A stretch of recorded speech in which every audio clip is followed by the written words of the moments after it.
If you've ever had an idea that felt ahead of its time, but your life wasn't ready to catch up yet, this message is all ready for you. This isn't about being creative. It's about seeing the future early and quietly wondering why no one else seems to notice it yet. Aquarius energy isn't loud. It doesn't rush. It arrives as a knowing before proof, before permission, before the world asks for it. And if you're listening right now, chances are you've carried ideas like this for years, ideas you postponed, doubted, or told yourself you'd return to one day.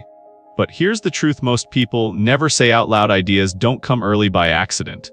If this already feels familiar, leave a comment and simply write, "I'm ready." Because what you're about to hear next might explain why your ideas didn't disappear, they were waiting for you to lead. There's something I want to tell you quietly, not as a statement, more like a confession shared between two people who finally recognize each other. For a long time, you sensed it. That subtle distance between you and the room you were standing in. Not loneliness, exactly. More like watching a conversation unfold and realizing you were already thinking about what came after it. You didn't imagine that feeling. Most people reach their mid-30s carrying stories about what they've done. You carried questions about what could be, and that difference followed you everywhere. At work, in relationships, even in moments that were supposed to feel complete. You tried to name it once. Maybe you called it restlessness, or curiosity, or the sense that you never fully arrived where everyone else seemed settled. So you learned to soften it, to be reasonable, to explain yourself less, to tell that part of you later, when life makes more sense. But that quiet pull never left. Here's what most people don't understand about you. You don't think differently because you want to stand apart. You think differently because your mind naturally scans further ahead. You notice patterns before they're obvious. You sense shifts before they're discussed. Not because you're trying to predict the future, but because you're wired to listen to what's forming beneath the surface. This isn't a zodiac label. It's an orientation, a way of meeting the world from a wider angle.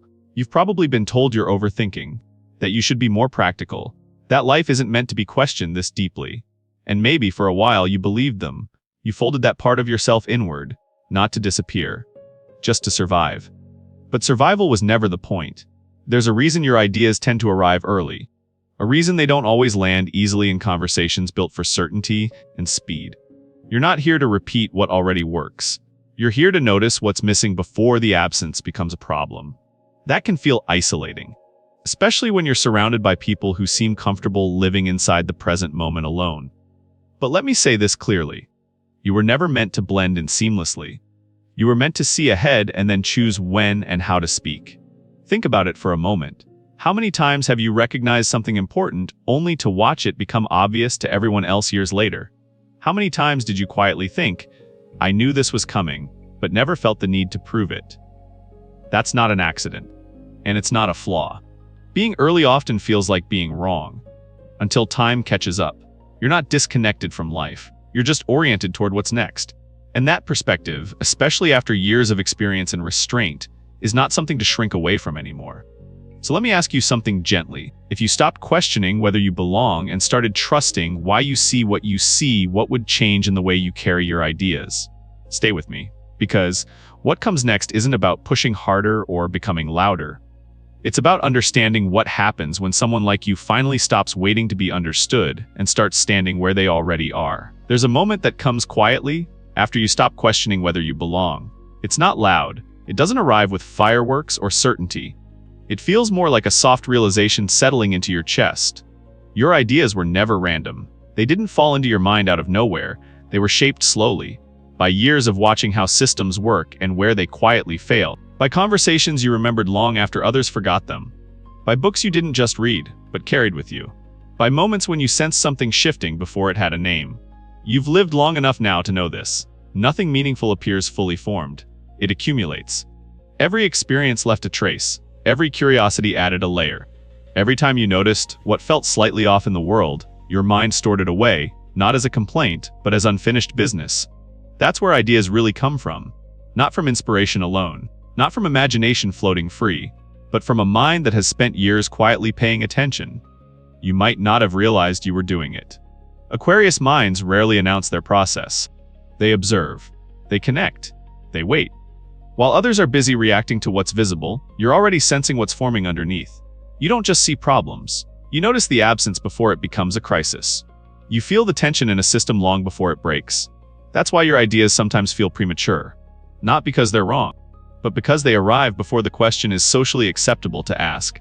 This can be confusing, especially when you're surrounded by people who need proof before they trust a thought. You learned early on to keep certain ideas to yourself, to wait for the right moment, To gather more data. to make them sound reasonable. But readiness doesn't come from permission. It comes from integration. Ideas emerge when a mind has lived enough life to hold them. When experience and curiosity finally meet. When intuition is supported by understanding. When insight has been tested quietly against reality. That's where you are now. You're no longer imagining what could be. You're recognizing patterns that are already moving. You're sensing where the future is leaning. Not because you're predicting it, but because you've watched how the present was built. And here's something worth sitting with for a moment. People like you often believe their value lies in having answers. But your real contribution has always been in noticing the right questions first. Questions others weren't ready to ask yet. Questions that felt inconvenient. Questions that required patience instead of urgency. That's a different kind of intelligence. One that doesn't rush to be seen. One that waits until it can be useful. So, let me ask you something gently. What if the reason your ideas feel heavy sometimes isn't because they're too big, but because they've been waiting for a moment when you're finally willing to trust how they came to you? Stay with this thought. Because once you understand where your ideas are born, you begin to see why ignoring them never brought you peace and why listening to them might quietly change everything that comes next. There's a quiet sadness that settles in after a while. Not the kind that overwhelms you. The kind that hums softly in the background of your days. It's the sound of ideas you once held gently, then placed on a shelf because life asked for something else first. You didn't let them go all at once. You told yourself you were being realistic, responsible, patient. You said you'd come back to them when the timing felt right. But timing is a strange thing. It rarely announces itself. It slips past while you're busy proving you can handle everything else. Somewhere along the way, doubt learned your voice. It didn't shout. It whispered things that sounded reasonable. Maybe I'm too late now. Maybe someone already solved this better. Maybe I don't have the energy I used to. Those thoughts didn't feel like fear. They felt like wisdom earned through experience. And that's what made them dangerous. Because by the time we reach this stage of life, we've survived enough to justify walking away from what still matters. Responsibilities pile up quietly. People depend on you. Your body remembers stress differently than it used to. And old disappointments don't fade, they simply become quieter advisors in your head. So you didn't fail your ideas. You protected yourself from disappointment. And yet, something inside you noticed. Even as you moved on, even as you became good at managing what was already built, a part of you stayed alert. That part never forgot. Here's the truth most people avoid saying. Ideas don't die because they are flawed. They fade because they are left unattended for too long, not ignored out of laziness, but set aside out of care for everything else. Ideas don't disappear. They loosen their grip, they grow lighter, they wait. And sometimes, when you're not looking, they find someone else willing to carry them forward. Not someone smarter, not someone more gifted, just someone less burdened by the weight of past outcomes. That realization can sting, especially when you recognize your own thoughts living out loud through someone else's work. You don't feel jealous, you feel familiar with it, like watching a life you almost stepped into. But I want you to hear this clearly. There is no judgment in this moment. Abandonment doesn't mean incapacity. It means timing collided with responsibility. It means you learned caution before you learned permission. And here's the part that matters. If an idea once trusted you enough to form inside your mind, it hasn't lost respect for you. It simply learned how much you carry. So let me ask you something softly. What if the ideas you thought you lost were never asking for more effort, only for honesty about what you still want? Stay with me here. Because understanding why ideas grow quiet is not about regret. It's about recognizing the moment when listening again might feel safer than continuing to pretend you don't hear them at all. There's something that slowly becomes clear once you stop blaming yourself for stepping back. It's not that you lacked courage. It's not that you didn't want it enough. It's that part of you always knew the idea alone was never the point. What mattered was how you would carry it. You've probably noticed this before. Two people can begin with the same concept, the same question, even the same starting line, and somehow the outcome feels completely different, not better, not worse, just unmistakably shaped by the person who touched it. That difference is subtle, it doesn't announce itself, but you can feel it when you encounter work that feels alive, work that breathes, Work that doesn't rush to impress, yet lingers longer than expected. That's essence. It's not something you add intentionally. It's something that seeps in through the way you've lived. Through the losses that slowed you down. Through the patience you didn't choose but learned. Through the questions you kept asking when easy answers stopped satisfying you. Your perspective didn't come from theory. It came from years of noticing how things land in real human lives. How words can heal or harm depending on timing. How solutions fail when they ignore emotional truth. How progress means very little if people don't recognize themselves in it. That's why your work could never be rushed. Aquarius minds don't compete by volume. They don't measure worth by how much is produced. They move differently. They wait until clarity feels ethical. Until the voice feels honest. Until the emotional rhythm feels right. You've never been interested in copying what already exists. Even when something inspired you, you instinctively filtered it through your own lens. You questioned it, turned it around, asked how it would feel to someone standing on the other side of the experience. That's not hesitation, that's discernment. Originality isn't about being the first to speak. It's about saying something in a way only you could say it. With the cadence shaped by your history. With the pauses shaped by your restraint. With the warmth shaped by everything you've learned about being human. And here's the part that deserves more kindness than it usually gets. You may have stepped away from ideas because you sensed they deserved more than a version stripped of your voice. More than something forced into a shape that didn't match your inner tempo. So you waited. Not because you were afraid to be seen, but because you didn't want to be misunderstood. That's a quiet kind of integrity. Let me ask you something softly. What if the fear of being unoriginal was never the real fear? What if it was the fear of being seen clearly before you felt ready to stand fully behind your own perspective? Because when you do, there's no competition left. No comparison worth entertaining. Only resonance. Stay here with me.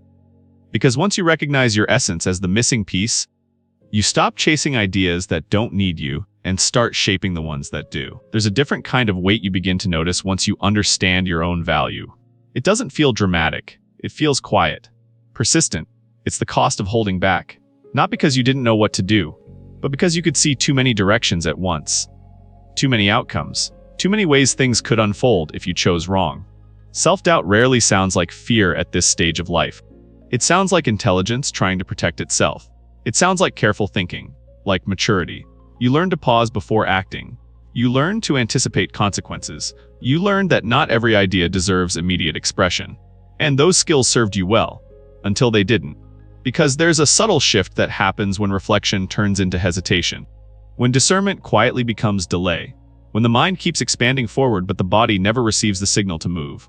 Failure, when it happens, arrives all at once. It stings, it teaches, and then it releases you. But self-doubt lingers. It charges interest. It drains energy slowly, daily, invisibly. You wake up carrying questions you did not choose to ask again. You fall asleep replaying decisions that were never made. Aquarius minds are especially vulnerable here, not because they are weak, but because they are expansive. You don't just imagine success, you imagine impact, responsibility, ripple effects, how one choice could influence many lives beyond your own. That depth of vision is a gift, but without movement, it can become a cage. You may have noticed this pattern. Someone else steps forward with an idea you once considered. They don't execute it perfectly. They don't even understand it as deeply as you did. Yet they move. And something inside you tightens. Not with envy. With recognition. That moment hurts quietly. Because it confirms what you already knew. That your hesitation was never about ability. It was about carrying too much awareness alone. Here's a truth worth pausing with. Self-doubt convinces you that waiting keeps you safe. But what it really does is keep your ideas from evolving. Ideas need friction. They need air. They need imperfect beginnings to reveal what they are capable of becoming. When you hold them inside too long, they don't grow wiser. They grow heavier. And the cost is not just creative. It's emotional. You begin to mistrust your own timing. You question instincts that once felt natural. You tell yourself you missed your window when in reality you never tested it. Let me ask you something softly.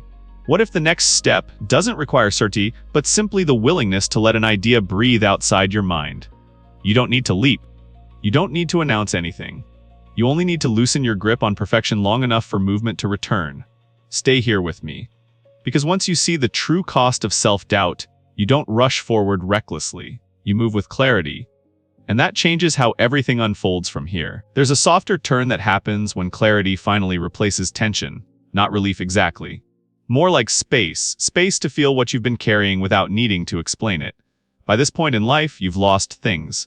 Not always people, sometimes versions of yourself, timelines you once believed in, words you never found the right moment to say. You learned how to keep going anyway. You became functional, reliable, composed. But some experiences don't dissolve just because time passes. They settle into the body, into the pauses between thoughts, into the quiet moments when no one is asking anything from you. That's where creation begins to change its meaning. It's no longer about recognition or proving anything. It becomes a way of processing what never had a proper place to land. Creation is how you metabolize pain, not by reliving it, but by giving it shape, by letting it move through your hands, your voice, your decisions, by translating something heavy into something that can breathe. Aquarius healing is rarely dramatic. It doesn't need an audience. It happens in notebooks, in late-night reflections, in conversations that start slowly and end honestly. You don't create to escape what happened. You create to understand it, to place it somewhere meaningful so it stops living only inside you. And maybe you've noticed this already. When you write, you breathe differently. When you speak truthfully, your shoulders lower. When you build something aligned with your values, your nervous system softens. That's not coincidence. That's regulation. The world often misunderstands this kind of creativity. It wants results, metrics, momentum. But what you're doing is more subtle. You're turning experience into wisdom. You're refining emotion into insight. You're choosing to respond to life instead of hardening against it. That choice matters more than it looks like. Because when people like you create from a healed place, they don't just produce content or solutions. They offer perspective. They make space for others to feel seen without being exposed. This is how change actually spreads. Quietly, humanely. Let me ask you something gently. What if the reason you were drawn to create again was not because you needed a new project, but because your life needed somewhere to place what it had given you? You don't need to be loud. You don't need to rush. You don't need to explain your process to anyone. Healing doesn't ask for speed, it asks for honesty. And creation, when it comes from this place, becomes an act of service without self-sacrifice, a way of staying open without bleeding, a way of contributing without losing yourself. Stay here with me. Because once you realize that creating is how you heal, you stop asking whether your work matters. You begin to feel how necessary it already and just for the world, but for your own sense of wholeness moving forward. There's a subtle shift that happens the moment you stop waiting for the feeling to be perfect.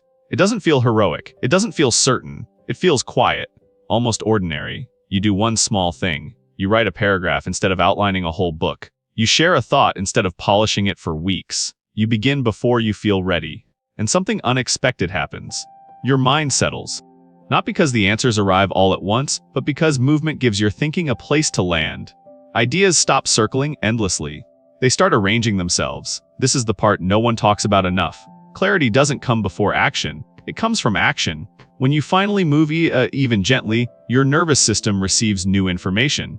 It learns that forward motion is survivable, that imperfection does not equal danger, that you can adjust as you go. Confidence doesn't return as a feeling first. It returns as evidence. You notice your decisions feel lighter. You stop rehearsing explanations in your head. You trust your instincts again, not because they're flawless, but because they respond well to reality. And then, quietly, momentum begins to build. Not the loud kind that demands attention, the steady kind that changes how people respond to you, the kind that opens conversations you didn't chase, the kind that makes space where there used to be resistance. This isn't the universe rewarding you. It's not luck finally turning your way, it's cause and effect. Movement creates feedback. Feedback sharpens perception. Perception builds trust. Trust invites opportunity. Aquarius minds often underestimate this because they live so comfortably in possibility. You see 10 steps ahead. You imagine entire systems. You understand how things could work. But life responds to what's in motion, not what's imagined. Once you act, the future becomes less abstract. It starts speaking back. You begin to notice patterns you couldn't see before. What resonates? What drains you? What wants to grow? What needs to be released? And here's something important. Acting doesn't mean committing forever. It means giving your ideas a chance to breathe outside your mind, to encounter resistance, to meet real people, to evolve. You're not locking yourself into a path. You're opening one. Let me ask you something gently. What if the version of you who takes the first step is wiser than the version who waits for certainty? What if movement itself is the intelligence you've been missing? Because once you start, even slowly, you stop feeling like you're chasing the future. You feel like you're participating in it. Stay here with me. Because what happens next is not about doing more or pushing harder. It's about recognizing the quiet authority that forms when your inner world finally aligns with your actions and the path ahead begins to respond in ways you couldn't have planned, but somehow always understood. There's a calm that arrives when you no longer feel the need to announce who you are becoming. It doesn't feel like retreat. It feels like grounding. You've noticed this, haven't you? The more aligned you feel inside, the less interested you are in proving anything outside. You don't crave attention the way you once thought you might. You don't need an audience to validate your direction. What matters now is coherence between your thinking and your actions, between your values and what you choose to build. This is where your way of leading begins to reveal itself. Not through volume, not through urgency, but through consistency. Aquarius leaders rarely stand at the front shouting instructions. They stand slightly to the side, observing, adjusting, holding a wider view of the terrain. They influence systems, not crowds. They shape direction, not noise. You've probably felt out of place in environments that rewarded visibility over substance, where louder voices were mistaken for clearer thinking, where speed mattered more than meaning. And yet, quietly, you kept refining your perspective. You kept choosing depth over reaction. You kept trusting that what lasts doesn't need to rush. This is the paradox of your influence. You may not see the immediate impact of what you offer, but it travels through conversations you're not present for, through ideas that change how others think long after they've forgotten where they heard them. Your leadership doesn't arrive as a moment. It unfolds as a pattern. People begin to listen differently when you speak. They feel steadier around you. They sense clarity without being told what to do. That's not charisma. That's coherence. And here's something important to name before we part ways for now. The world is already saturated with noise, opinions, predictions, performative certainty.